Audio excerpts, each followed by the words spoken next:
Well, it may surprise you, but some elected officials in Raleigh are contacting the Department of Corrections on behalf of convicted criminals. Yeah, they're asking that those inmates be transferred to prisons closer to home or even paroled. WECT's Ann McAdams looked into that practice. She's live with more on what she found out. Ann? John, Fran, this came to light several months ago when former Senator R.C. Soles spoke to us about his efforts over the years on behalf of criminals. We've learned he is not the only one going to bat for inmates. This is just a sample of the correspondence between former state Senator R.C. Soles and the Department of Corrections over the last 10 years. Some are letters of recommendation for folks seeking employment with the prison system, but there are also dozens and dozens of letters seeking transfers for inmates, and in one case, parole for a man convicted of kidnapping, rape, and murder. I'm not going to turn my back on anybody as long as I can help, and I'm trying to do what I think is right. The inmates Soles has helped include at least 6 convicted murderers. Many more are serving time for armed robbery, and at least one is a child sex offender. Some appear to be total strangers. Others are people Soles has had long, notorious relationships with, including B.J. Wright and Alan Strickland. I got 2 different letters from Alan asking me to put in a word for him that he wanted to come back to White Lake when he got through with his assignment and orientation.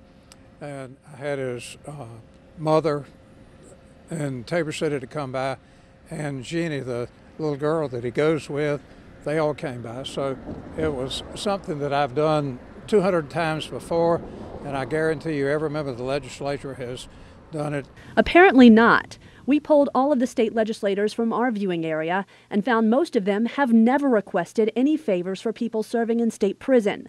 However, on a limited basis, state representatives Dewey Hill and Susie Hamilton say they have made inmate transfer requests after being contacted by inmates' family members. I would hope that that elected official would do his research background on the criminal before he acts. Bertie Frank is a victims' rights advocate who knows this practice has been going on for years. Her daughter, Amy, was raped and murdered at age 18, and Frank says having legislators reach out on behalf of criminals can be upsetting. It's the criminal having more rights than the victim, and it's a slap in the victim's face. It's like they're being victimized over and over. Frank says she understands that it can be difficult for inmates' loved ones to visit when they are incarcerated far from home, but oftentimes the inmate's hometown and the victim's hometown are one and the same, and having the inmates serving their time so nearby can cause fear and anger for the victims' families.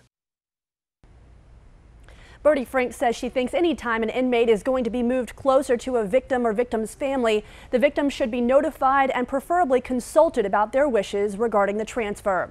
Senator Soles estimates he made 200 inmate transfer requests during his 42 years in office. We have compiled a list of some of the more recent ones on our website, WECT.com. Back to you.